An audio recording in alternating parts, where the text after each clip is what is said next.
That's all I need, is an apology before I leave this earth. If it's the last thing I do in my life.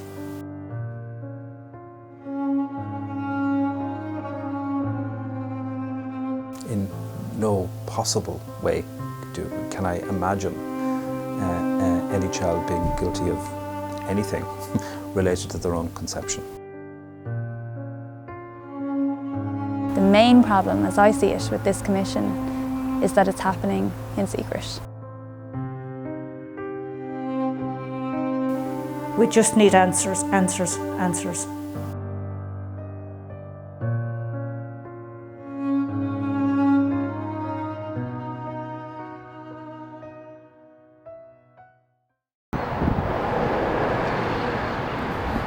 Religion in Ireland has long been a part of everyday life. For many years, the Catholic Church has dictated the nation's attitudes, guiding Irish society through life, from birth to death. But the Church's teachings were also accompanied by inward hypocrisy and cruel and unnatural forms of sexual subjugation. In 20th century Ireland, pregnancy outside of marriage was considered a great sin. Unmarried women and their illegitimate children often suffered discrimination and abuse. Catholic institutions, such as mother and baby homes and Magdalene laundries, were set up to try and maintain social order. For decades, what happened to women and children in these institutions was hidden behind their walls.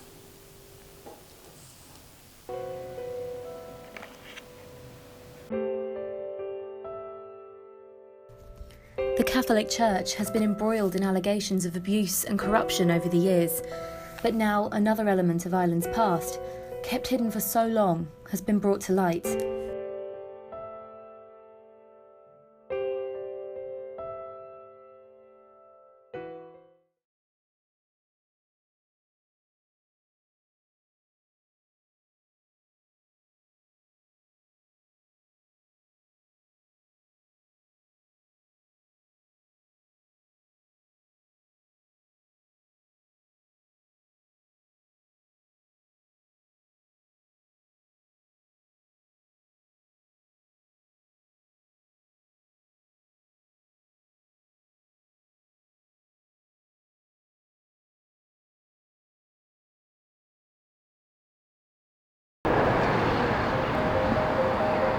I went to Ireland to try and find out how and why such an atrocity happened.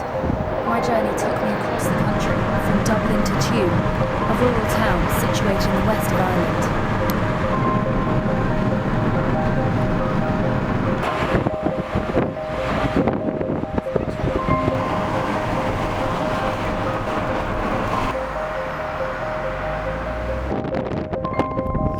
In Tuam, I visited Catherine Corliss, the local historian who first brought this story to light. We stayed with her and then she was calling him for directions this morning and it came up then. At her home, Catherine showed me some of her research, including the death certificates she bought at €4 each of every child that died at the St Mary's Mother and Baby Home. This is an 1840s layout, the workhouse in Tuam, which was eventually the Mother and Baby Home. What was important about this was that it shows the sewage system for the workhouse. It shows where the cesspools are. There was about 9 place altogether. That was a sewage tank as well at the time.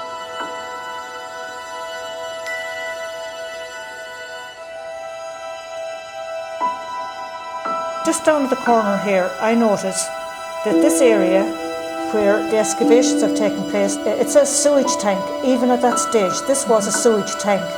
I knew straight away that's where the boys found the bones in 1975. This map's telling me there couldn't be famine victims because this was a sewage tank for the workhouse. Where do you want things here? Yeah, there are a lot of death records. Yeah, those are the death records. There are 796 names here. Go from 5 months up to 2 years, 9 months, up to 3 years. The bulk of the children are about, I would say, 6 months to 2 years.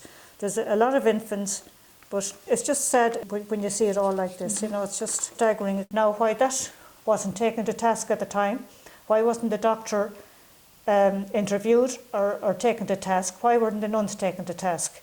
It was just more or less just all covered up at the time. There's a lot of babies there, they're just a few days old. Really? There must be about 7 or 8 sets of twins who died, both died. In some cases one died. Yeah. There's boys, 2 girls, boy, girl. There were 9 mothers who died in the home that I can account for. I have only accounted for 5 of their burial places. Now, at the moment, I'm desperately trying to find out if they were buried with the children in the home grounds as well. But as yet, I can't find concrete evidence, but they're not anywhere else. That's all I can say at the moment.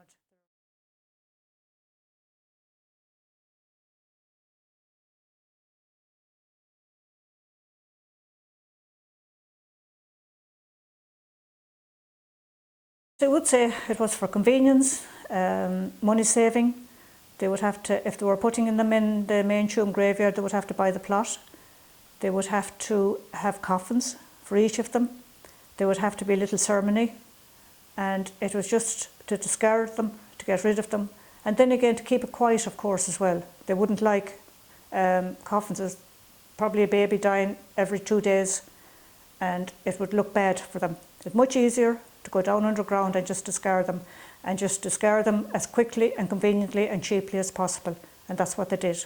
I came across an inspector's report, and what was on that report was harrowing, because it described emaciated babies. It described just babies in very bad condition, very ill.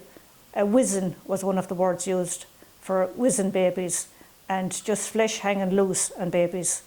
And it just was a picture of utter total malnourishment and neglect.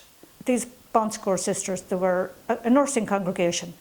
They would have known about hygiene, about keeping babies separate, maybe so that diseases wouldn't spread so rampant. They would have access to certain medication.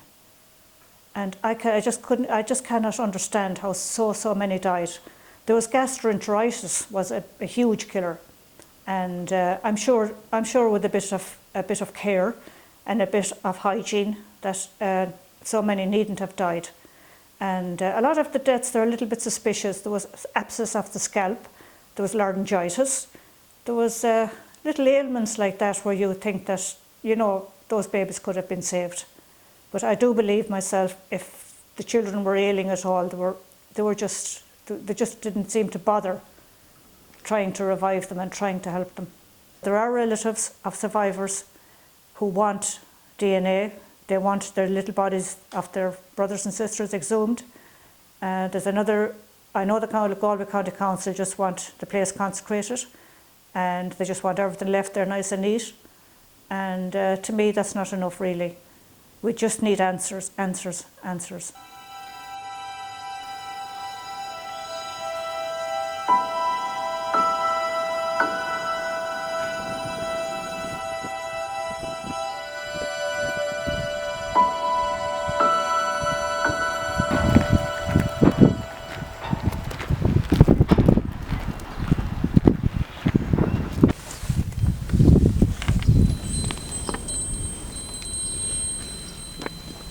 This is what's left of the St Mary's Mother and Baby Home. The excavation site is all boarded up, but through this hole you can see the plot where 796 children and babies were buried, and at the very back there is an original shrine dedicated to the first bodies discovered. In 2015, a commission of investigation was set up to try and find out what went on here. Since then, we've learned more about the scale of the abuse that happened. As the people of Tuam try to come to terms with these revelations, they've laid flowers to try and pay their respects to the children that were found here.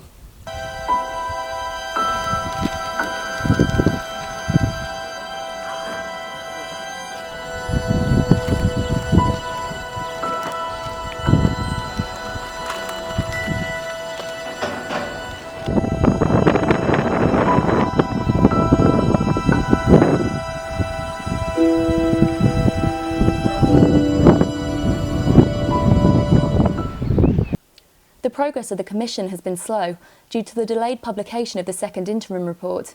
It was written in September 2016, but only released in April of this year. Its recommendations stated that the government was unable to implement a redress scheme for unaccompanied children in the mother and baby institutions, and that currently they don't recommend any other homes be investigated beyond the ones already under examination. The final report is due in February 2018.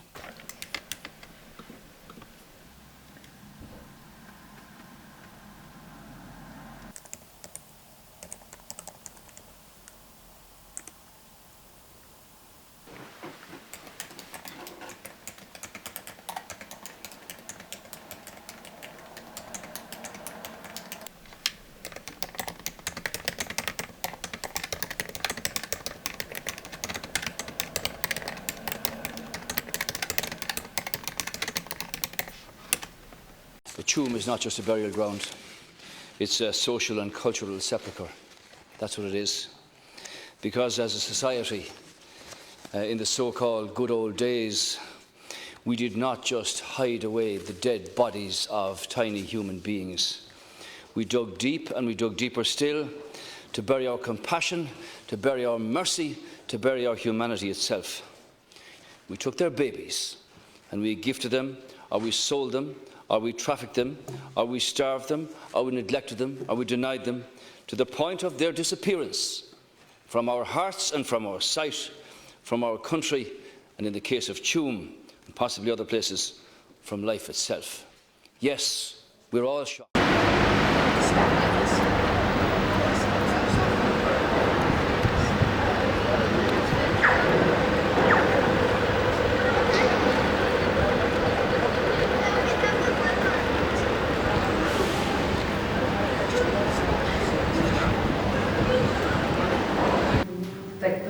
This was written without confirmation. So why did the publishing of the second interim report take so long? Well, I think the second interim report has taken a long time, over 6 months in fact, from when the government got it, because the government was trying to formulate a response to that report. I think the government was reluctant to implement some of the recommendations of the report, particularly the idea that there might be some kind of redress system established. We set up the commission because we wanted to get answers. What I would be most critical of in the current government is the fact that when the report became available, the interim report became available last summer, that it wasn't published within a very short period of time. I think the state has moved slowly and reluctantly on many of these issues. It has sometimes been ordinary citizens like Catherine Corliss who have done the work that the state arguably should have done. You yourself want the report to show? I would like that there would be full disclosure. I would like that all of the mother and baby homes would be included, and if there are other county homes besides the 4 that have currently been included. I think it's one of these issues that if you have been in one that has been excluded, or if a family member has, or if maybe you were born in one of them, the idea that your story is not going to be told, to me, I think is just not acceptable. Because this is about human beings, this is about individual stories, and people need to resolve whatever it is in their past.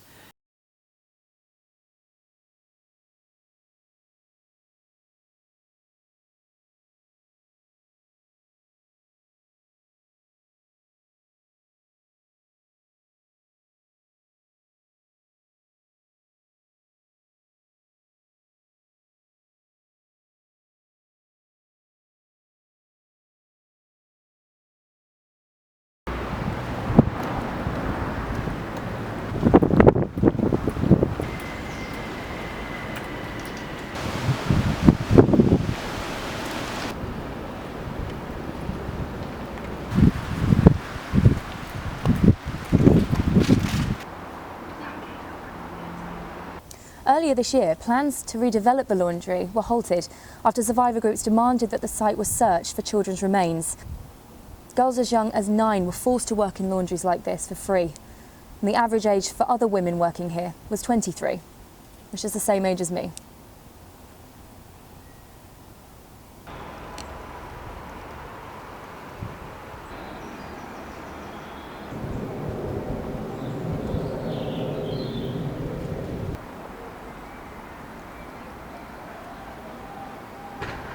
I believe it. I believe that something is there. I really do. something in my mind is telling me, and they shouldn't touch a stone there until they make sure that there's not a body left in that place. But that was our uniforms to the present day that we left. This is the ironing room where we worked, and there was always a nun standing there, and another nun sat up on the throne up here, saying the rosary. We just worked there like slaves, and we were slaves. We never got 1 penny from them. I don't know who was getting the money there, but we weren't getting it certainly, and they're still trying to hold the money and not give it to us to this day for the mother and baby home. When I went in, they cut my hair, they took my clothes, they took my name, and they said, you go by the name of a tractor while you're here. I said, no, I have one name. I said, Mary O'Connor. And they said, no, your name from now on will be a tractor. The conditions were dreadful. We never got out of there. Not once we never got out of there. Everybody talks to one another and everybody helps one another. Exactly. But I do all the cleaning here. I'm sure it was, do you know, because I never put anything away that I'm Social housing assessment, Oh, so that's separate. I don't know what it could have been. It could have been there as a Tuam baby, and I feel so sad about that, I do. I think it's the worst thing in my life to hear a baby, the way they were shoved into them tanks. I can't believe it. I just can't. Brought into tanks, imagine. Young babies.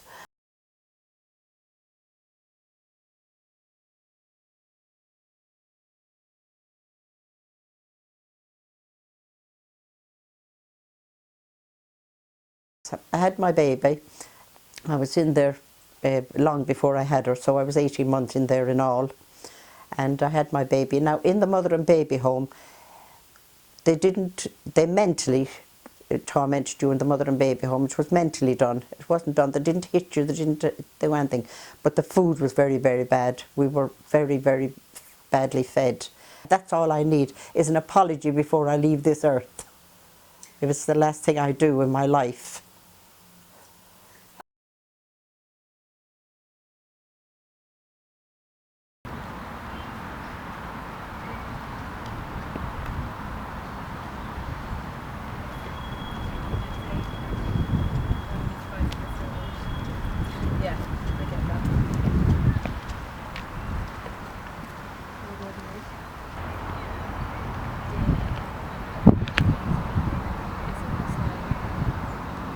Forced separation of mothers and children calls into question whether the most basic rights to respect for one's private and family life were respected, and again, forced separation could amount to inhuman treatment as well.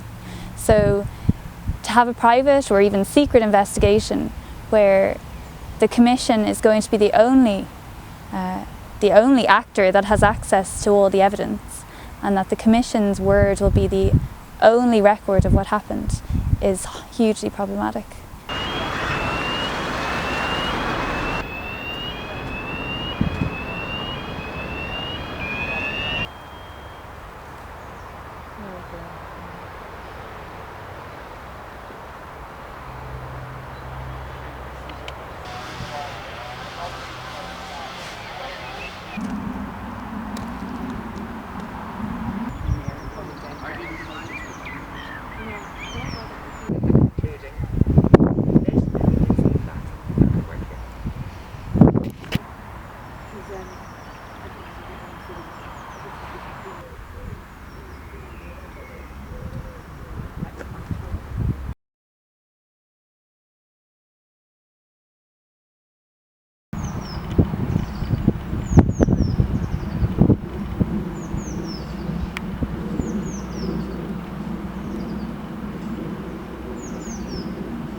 The one thing people want is for everybody to know the truth of what happened and to be able to get to the records, because the main problem, as I see it, with this Commission is that it's happening in secret, and that the records that inform its report will not be available at the end of the day.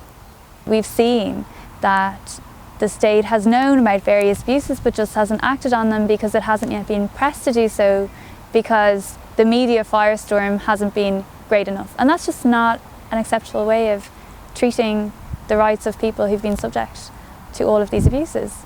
And the same goes for police investigations. It shouldn't require political pressure or newspaper stories for the police to undertake investigations based on what people are simply telling them happened.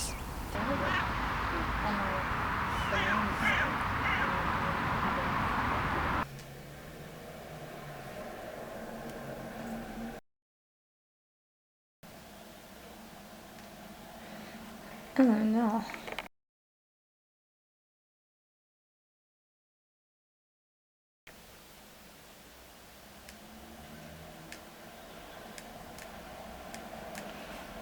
You should just, if it's like slightly slow but smooth, then we can slow it further down in the edit.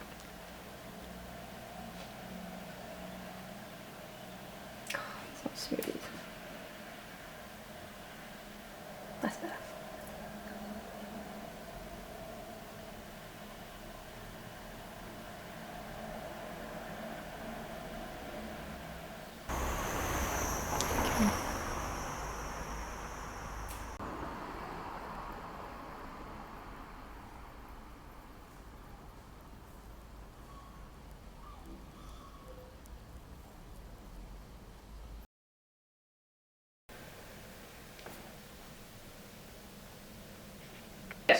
Perspective issues, when the information committee may be wrong against the report from the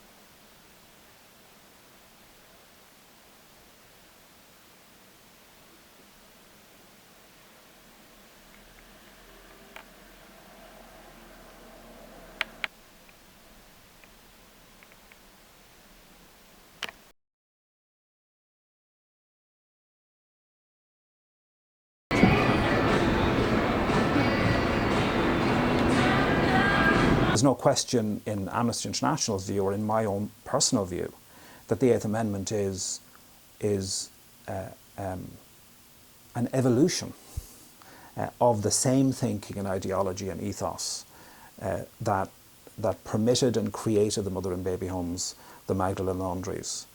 There's no question of that.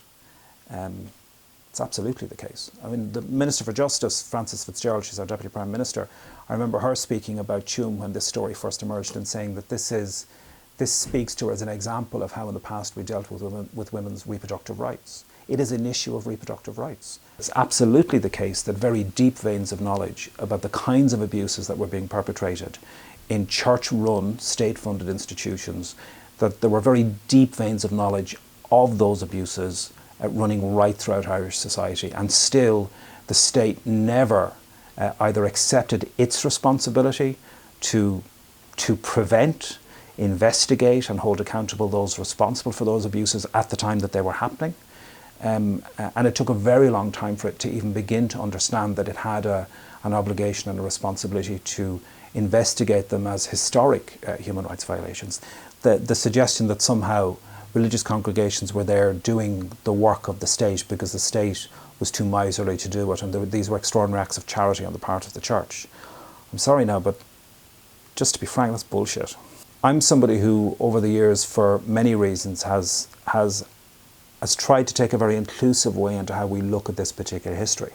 You know, given my own experience of abuse by a Roman Catholic priest here in Ireland and trying to bring that forward, I was always interested in not simply scapegoating and looking to who we could point fingers at, but actually to trying to get to a point where, as a society, we had a conversation about how was it possible for this to happen in this way, in such a systemic way, not just in institutions, but in parishes and dioceses all across the country. How could that have happened? How could we have structured a society where this level and scale of abuse and human rights violations occurred with impunity, hidden in plain sight? How could this be?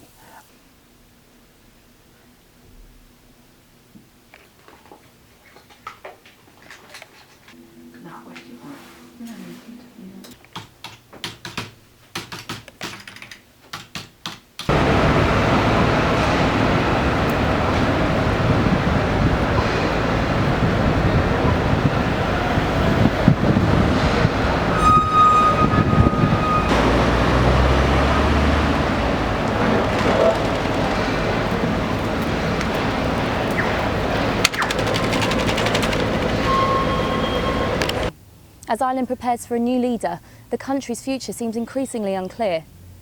While the Commission continues its work, many are still sceptical that its narrow scope and lack of transparency will limit its ultimate impact.